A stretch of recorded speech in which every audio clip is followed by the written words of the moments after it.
Greetings, guys. My name is Andy Anderson, and welcome to In the Kitchen with Andy. In this episode, what we're going to talk about is a French sauce supreme. Now, it sounds complicated, but you have to understand the French. They can take a minimum of ingredients and come up with amazing, versatile dishes. This sauce is great, say, for example, as a binder in a chicken pot pie. It's also awesome over a pile of garlic mashed potatoes, yum, and I love it on top of something like a chicken fried steak. Now, I said the recipe ingredients were minimal. Check them out. Oh, and understand this little dude is my hangover guy. When he's in the kitchen, my students know to be very quiet and don't bang pots. I have 4 tablespoons of clarified European butter. Now, the clarified part, not that important. But if you can get European butter, please do. It has a higher fat content. I have 3 tablespoons of regular old run-of-the-mill flour. I have 1 ounce of creme fraiche, although you can use sour cream if you have to. I have 3 cups of freshly made chicken stock, not broth. Do not use broth. Use stock. And I have, and this might be a catching point here, I have 2 tablespoons of Madeira wine. Now, I understand that that could be a sticking point for a lot of people, and I'm with you. I understand that you don't drink and you don't cook with alcohol, but I have not found anything that actually will bloom this sauce other than that Madeira wine, and I just want to tell you that up front.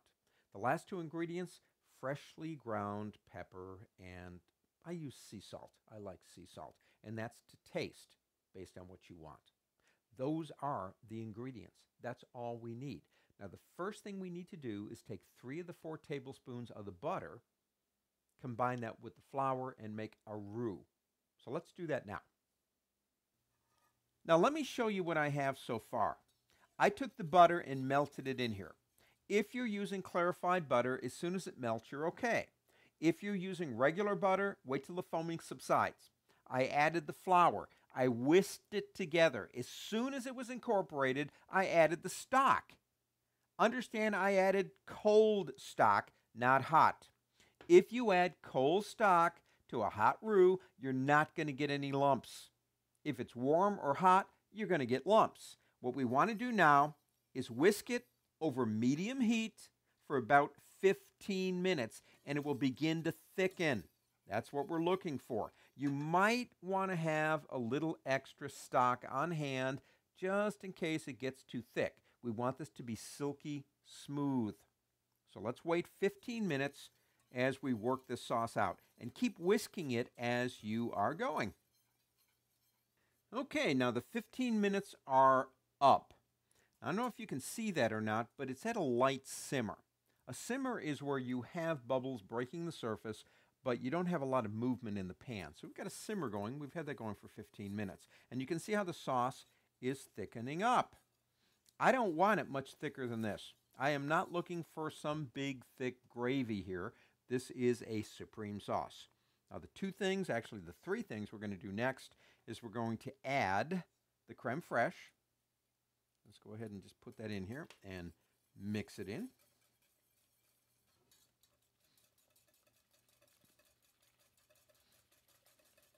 Just like that. It's magic.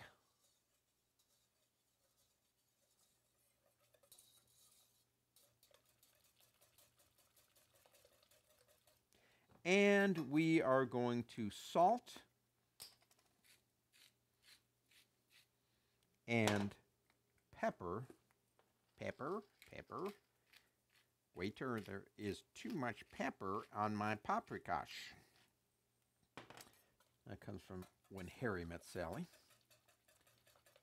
Now, what I want you to remember, good chefs taste as they go. Let me show you something. You might know what these are. It's called a tasting spoon, and it's got this kind of like this groove right here, and you would dip it in and allow it to run down here to this part. By there, it's cool, and you can taste it, a tasting spoon. If you don't have one of those, just pick something up and taste it. Now, what we're going to do is we're going to leave this on the simmer and allow it to further reduce by 15 minutes. I want you to keep it active. You don't have to stay here for 15 minutes and keep whisking, but every once in a while come over here and give it a little bit of a stir and allow it to simmer for another 15 minutes. It's going to reduce by another 5 to 10%. Okay, now the last 15 minutes are over. What we want to do now, and you can see this, look at this, viscosity. And viscosity is a word I've never had a chance to use in a complete sentence before, so I'm proud. That's what you want. You don't want some thick old gravy kind of thing going on. That's exactly what you want.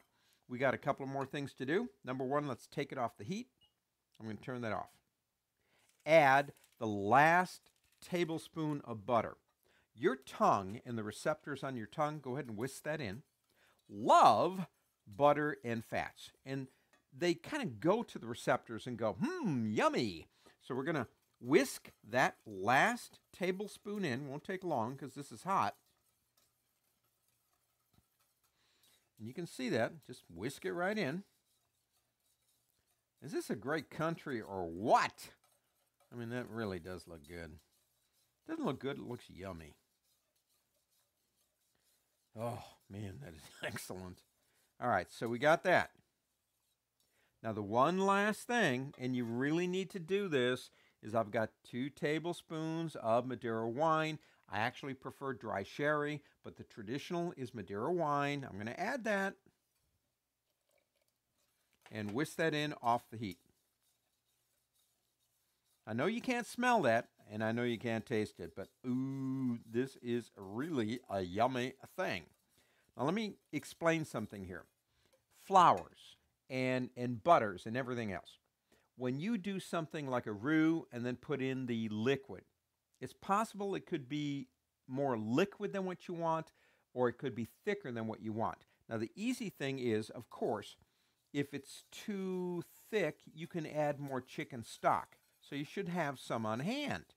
But what if it is too light? Well, you don't want to just add flour. It's going to lump. You want to make something called a slurry. Almost mispronounced that. A slurry. Now, a slurry is, say, about a tablespoon of flour and 1 or 2 tablespoons of water, and you kind of mix it all up, right? Okay? And then you put it in here and then thicken it up. It's possible you may need that. So what we have here is French sauce supreme. I wish you could taste it because it's absolutely amazing on how it tastes.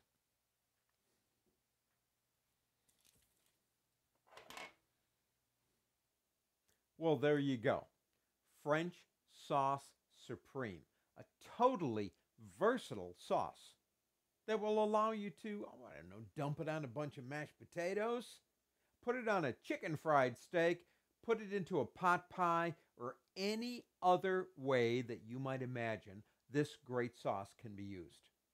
This is Andy Anderson saying, keep the faith, guys, and keep on cooking.